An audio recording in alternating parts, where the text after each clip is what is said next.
C'était elle.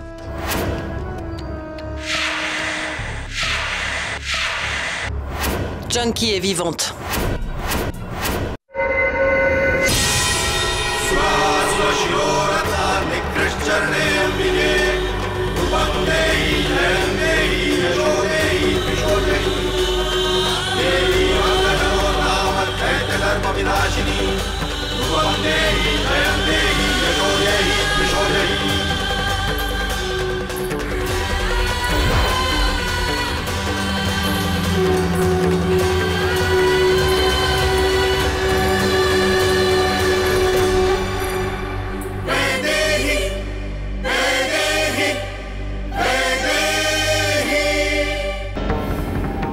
Toi?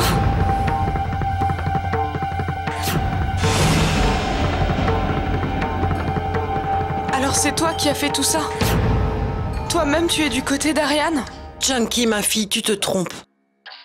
Il voulait te faire disparaître. Mais j'ai réussi à te sauver la vie. Bien heureusement qu'ils m'ont parlé du plan d'Ariane. Il envisageait de te tuer. Sinon tu ne serais plus de ce monde, Junkie. Yuvika! Où est ma fille, Yuvika? Ne t'inquiète pas, elle est à la maison et elle va bien. Il ne lui arrivera rien, Junkie. J'irai la chercher, je m'enfuirai très loin. Junkie, tu ne pourras plus jamais revoir ta fille bien-aimée. Plus jamais. Non, Sita, s'il te plaît. Ne me fais pas ça. Je t'en prie, ne me fais pas ça. En tant que mère, Sita, comment peux-tu enlever une fille à sa propre mère? Rends-moi ma fille, je t'en supplie. Rends-moi ma fille, s'il te plaît. Non, c'est impossible, Junkie. C'est impossible. C'est impossible. Alors pourquoi m'avoir sauvée? Autant me laisser mourir. Sita, tu sais très bien que ma fille est toute ma vie. Comment pourrais-je faire pour vivre sans elle? Tu sais qu'il était de mon devoir de te sauver, Junkie. Veiller au bien-être de Yuvika est de notre devoir. Pour le bien-être et l'avenir de ta fille, oublie-la et enfuis-toi très loin. Pars et recommence une nouvelle vie avec Samir. Et veille à ne jamais revenir ici. Ou sinon, crois-moi qu'ils n'hésiteront pas à vous tuer, toi et Yuvika. Parce que tu sais bien que Yuvika n'est pas l'une des leurs. Il te faudra absolument oublier tout l'amour que tu as pour ta fille. Ah, Junkie.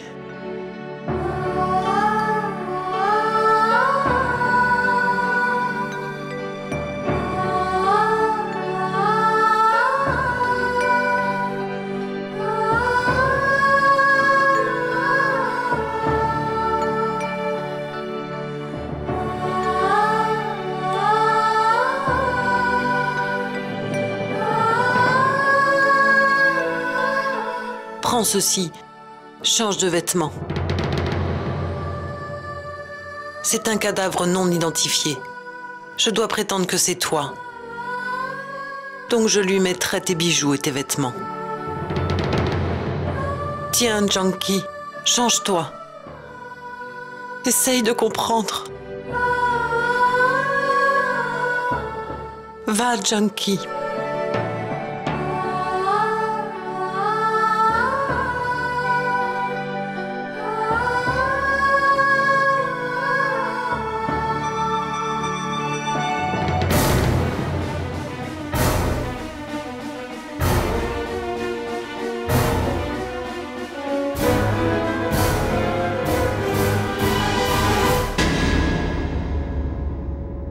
Samir?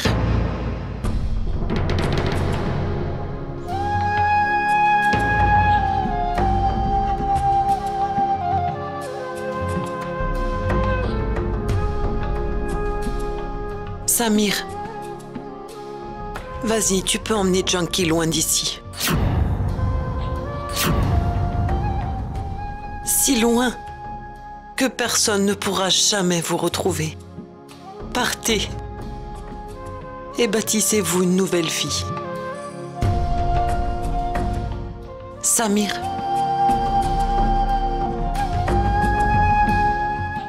Soyez heureux. Pars, Junkie.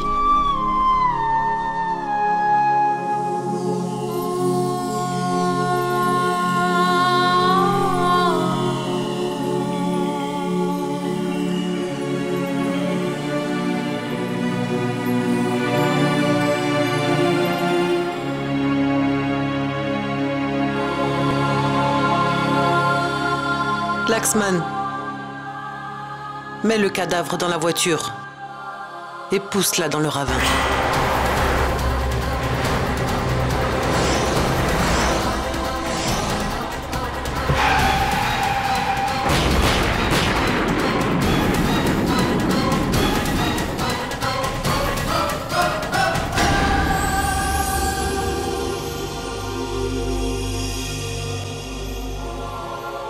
Alors tu as sauvé la vie de Junkie. Personne ne connaît ce secret. Ni Père, ni Ariane. Voici le vrai visage de mon mari et celui de ton époux.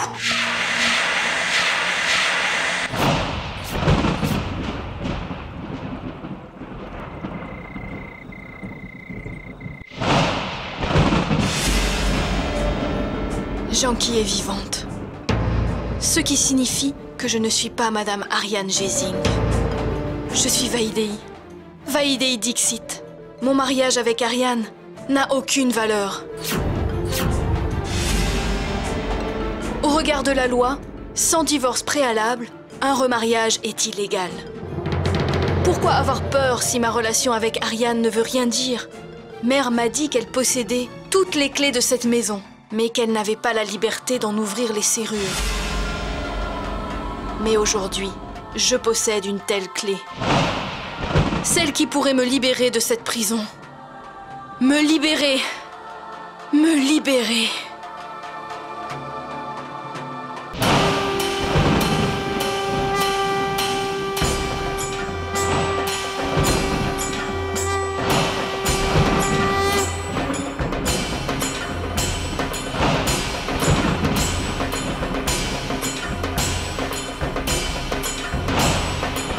Pourquoi m'avoir fait demander ici si rapidement, mère? Est-ce que Yuvika va bien?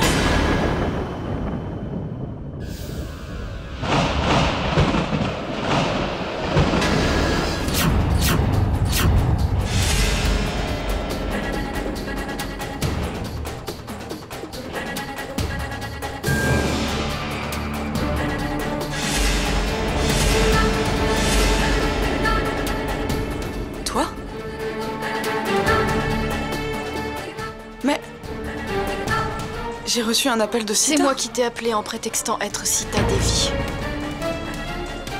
Parce que je savais que tu ne serais pas venu si j'avais révélé mon identité. S'il te plaît, Junkie, ne pars pas.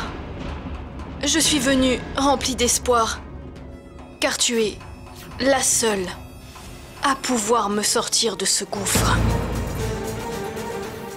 Celui qui a toujours vécu dans l'ombre ne peut conduire les autres à la lumière. Que me veux-tu, Madame Ariane Gésing?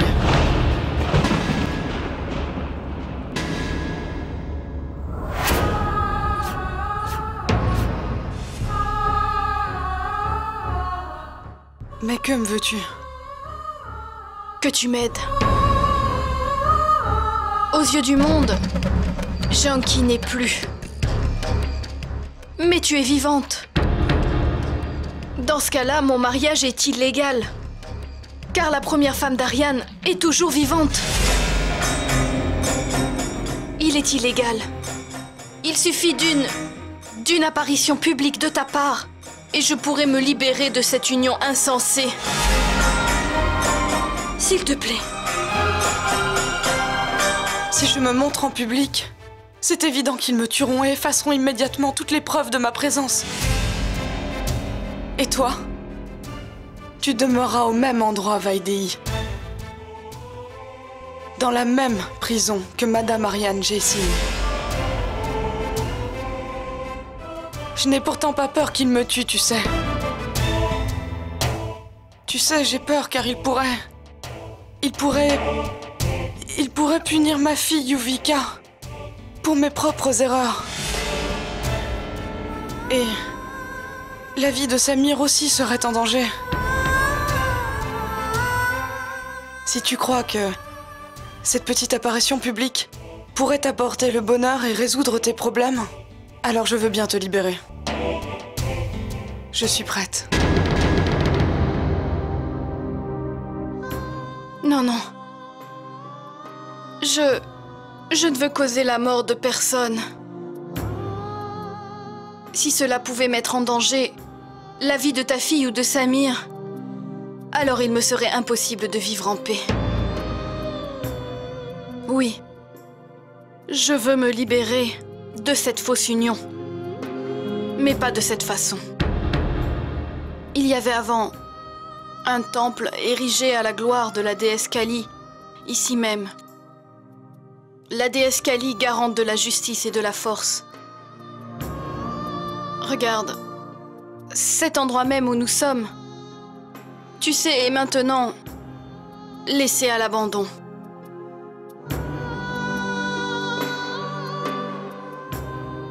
Aujourd'hui réunis dans ce temple, nous sommes toutes deux impuissantes et perdues dans nos vies. Mais Janki, je suis certaine que nous ne repartirons pas les mains vides d'un endroit où tant de gens ont vu leurs souhaits s'accomplir. Janki, nous-mêmes trouverons le chemin de la liberté. J'ignore comment, mais je sais qu'un jour ou l'autre, nous serons enfin libérés du nom de Madame Ariane Jezing. Ce n'est pas bien. Je peux comprendre. Mais dis-moi la vérité. Y a-t-il une autre raison à ta peine? Non, père. Il n'y a rien d'autre. Et Miss Shinde? Comment va-t-elle? Que pouvons-nous faire pour elle, chérie? Tu connais son mari. Elle devrait se séparer d'un tel époux. Mais comment faire, papa? Après tant d'années de mariage, ils ont 2 enfants. Elle ne peut pas quitter sa maison comme ça. Pourquoi pas? Dans quel état d'impuissance doit-elle être pour endurer les atrocités commises par son mari? Tant de femmes endurent de telles choses par peur de ne pouvoir élever leur enfant sans un père. Chérie, tout ira bien. Mademoiselle Shin doit être courageuse. Papa? Qu'es-tu en train d'insinuer? Tu penses que Miss Shinde devrait divorcer? Oui, bien sûr. C'est le seul moyen pour elle d'avoir la paix. Chérie, le mariage est vraiment un lien sacré. Mais quand ce lien devient un étau à cause de certaines erreurs ou des faiblesses impardonnables de l'un ou de l'autre, il n'y a rien de mal à vouloir s'en libérer. Père, il est facile de parler des autres. Je le sais bien, papa. Mais proférerais-tu ces mêmes paroles si cela devait arriver à l'une de tes filles? Absolument. Chérie, moi-même je tenterai de libérer mes filles du carcan d'un tel étau. Rien ne compte plus pour un parent que le bonheur de ses enfants. Tu sais, ma fille, ils devraient vraiment tout faire pour veiller au bonheur de leur enfant. C'est le devoir de tout parent.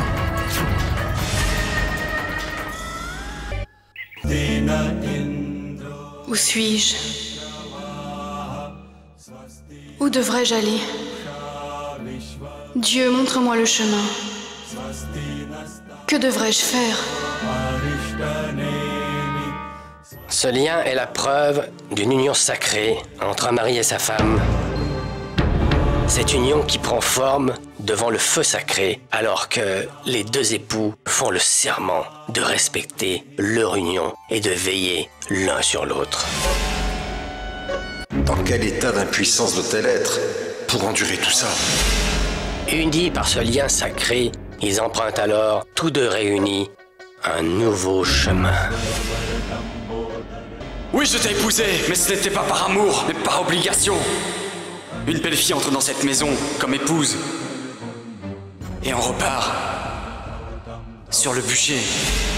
Chérie, le mariage est vraiment un lien sacré. Mais quand ce lien devient un étau à cause des erreurs de l'un ou de l'autre, il n'y a rien de mal à vouloir s'en libérer. Ce lien rend leur union inaltérable. Maintenant, ces époux sont unis par les liens du corps, de l'âme et de la richesse. À partir d'aujourd'hui, ce lien n'est plus nécessaire. Mais pour nous, ce lien est encore un nœud, comme au jour de nos noces. Aucun fil ne nous relie, qu'il vienne du cœur ou du corps. Il n'y a pas d'amour, ni d'espoir dans ces cœurs. Ce lien est une mascarade, et il n'a aucun sens.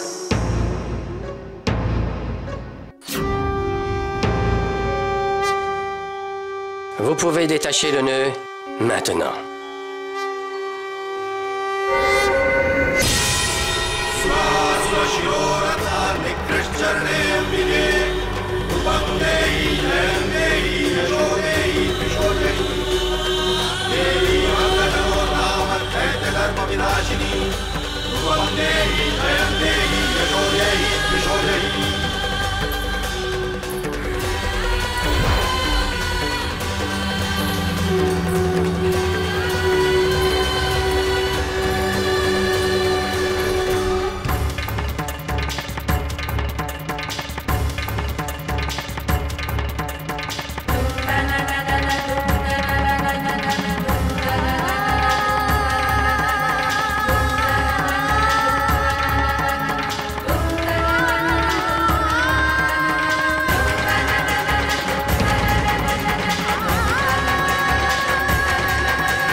Alors te voilà.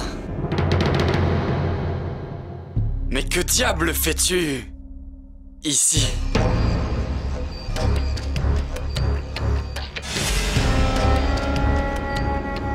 Vaidéi, je t'ai posé une question.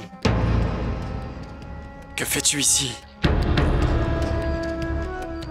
Je regarde le feu s'éteindre.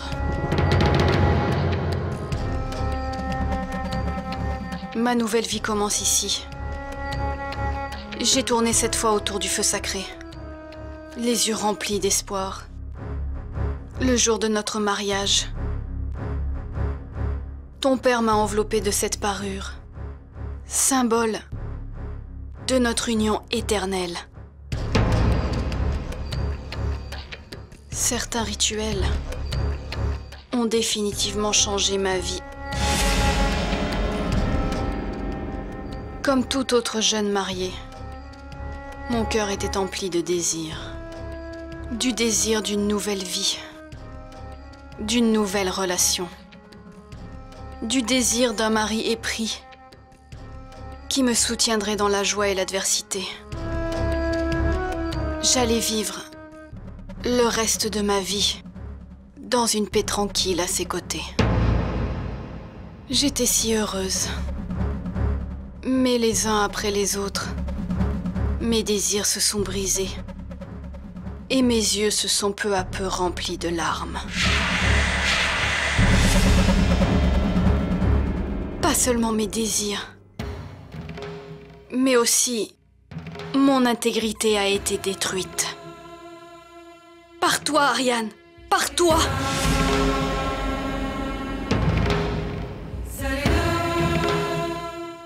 Oh non, pas encore.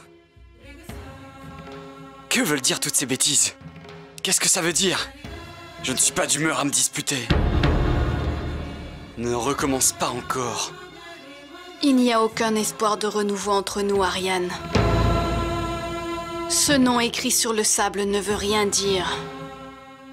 Un simple coup de vent et une vague le feront disparaître à jamais. J'étais naïve. J'ai fait une erreur. Maintenant, j'essaie d'effacer ce nom de mes propres mains. Ce nœud est la preuve de l'union indélébile qui a été célébrée entre nous deux lors du mariage. Qu'en est-il de cette union, Ariane? Alors que maintenant un fossé nous sépare. Ce même nœud n'aura pas réussi à nous rapprocher. Mais nous devons nous en libérer afin que chacun poursuive sa propre route. Et ça, nous le pouvons, n'est-ce pas?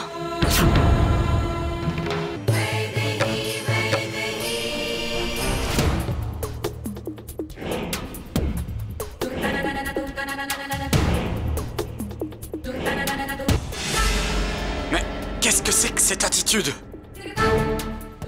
Qu'insinues-tu? Liberté, liberté, liberté, liberté. Ariane, il faut que tu acceptes de me libérer de cette union.